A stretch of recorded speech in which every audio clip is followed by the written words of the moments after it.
as we were looking at in the previous section and in the previous module, we basically looked at how our world is structured unequally. We have farmers at one end who are poor, laborers who are poor, elite who can spend huge amounts of money, elite who can travel around freely.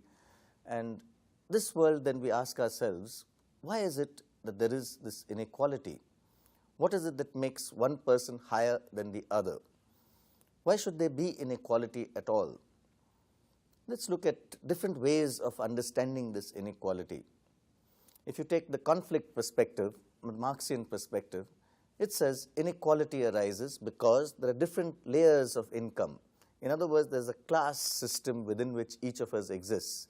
So the rich earn a little bit more and therefore they're rich. The poor earn a little bit less and therefore they're poor. And there would be a whole gradation of peoples in this different class analysis.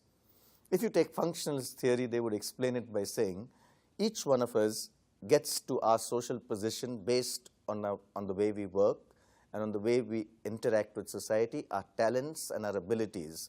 And so each one of them would say inequality is bad, the other would say inequality is good and necessary for society.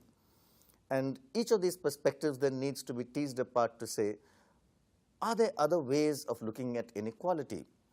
So while Marx might say it's only economic inequality that exists, Durkheim would agree that inequality exists, but he would say it's good. We have another thinker called Max Weber, who then begins to think of inequality in a slightly more complex way.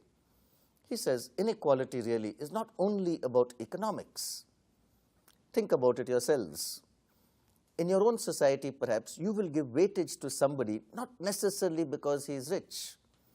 In my own society, for instance, somebody who's a poet, who's a painter, is looked at in a higher way than somebody who is purely a businessman or a smuggler.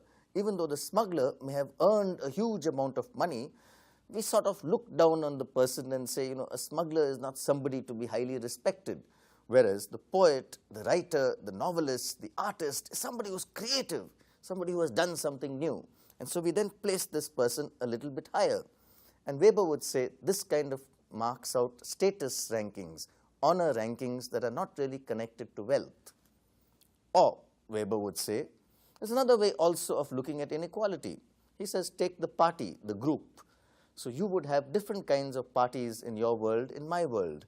For instance, in my world, there are different castes. Each of these castes form associations. And each of these associations form pressure groups on society and on political life. And if a caste group manages to become large enough, it can gain power in society. And that Weber calls party power, the ability for a group to get together and therefore pressurize people into doing things. So all across society, we have factions and political parties that do this through their own framework.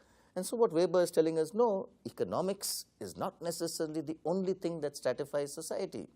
You have status that is linked to honor. You have party that is linked to group.